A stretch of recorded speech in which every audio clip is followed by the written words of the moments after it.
La maison du matériel médical a déployé tous les moyens nécessaires pour faire connaître le nouveau lecteur de glycémie Prodigy aux Sénégalais. Dans cette optique, la 3M a choisi de mettre en place une campagne de communication de masse en utilisant des panneaux publicitaires qui jouent un rôle crucial dans la publicité extérieure pour toucher un public large et varié. Le kit Prodigy a permis l'installation d'une centaine de panneaux publicitaires d'Oriflamme et d'abribus dans les régions de Dakar et Thiès, les plus peuplées du Sénégal. Ils sont visibles le long des routes, dans les centres-villes et les abribus, ainsi que dans d'autres lieux fréquentés. Cette initiative a permis à la 3M d'attirer un public large et diversifié en mettant en avant les avantages et les fonctionnalités du lecteur de glycémie Prodigy. Cette campagne a pour objectif d'attirer l'attention et de les inciter à prendre en contact avec le kit Prodigy.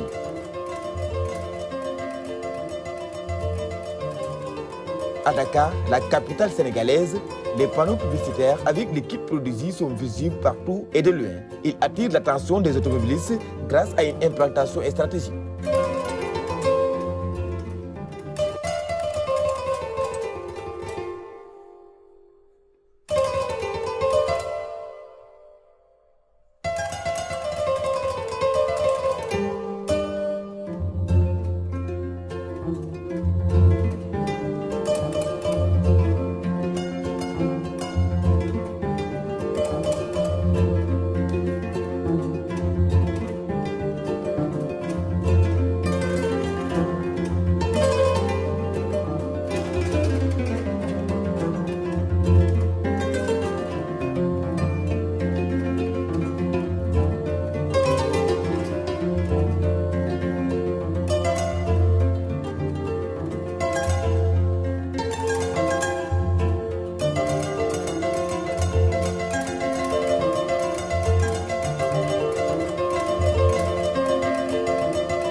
Dans la banlieue de Dakar, comme Pékin, Guédiawaye et Parcelles Assainies, les Oriflammes ont été choisis pour toucher les populations locales.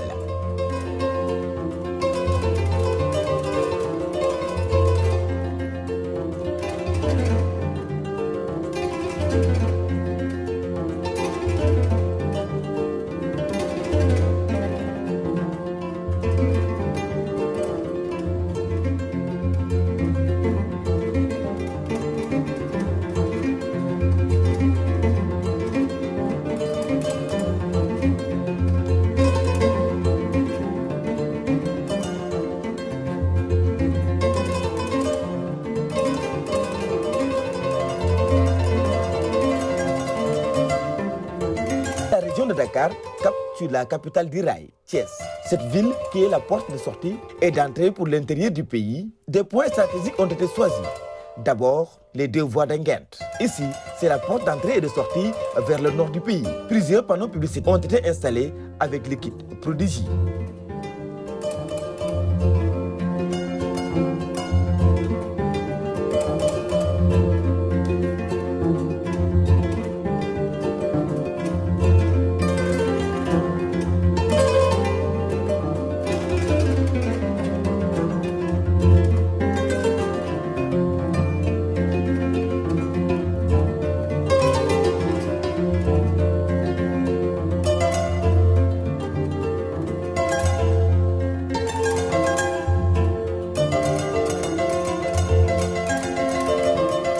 champ de course de Thiès est une parfaite illustration. C'est la porte de sortie vers le centre du pays.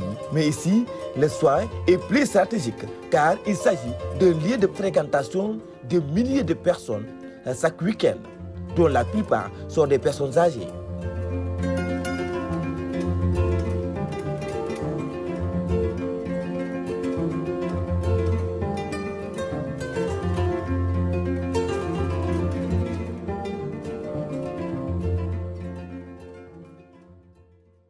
Enfin, après les panneaux publicitaires, les abribus ont été utilisés pour toucher un public urbain. Plusieurs abribus lumineux aux couleurs de produits ont été installés un peu partout dans Dakar pour être visibles, même la nuit.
La maison du matériel médical a mis en place une campagne de communication de masse très bien ciblée pour faire connaître les kits produits aux Sénégalais. Cette campagne a utilisé différents supports tels que les panneaux publicitaires, les oriflammes et les abribus pour toucher un public large et diversifié dans les régions les plus peuplées du pays.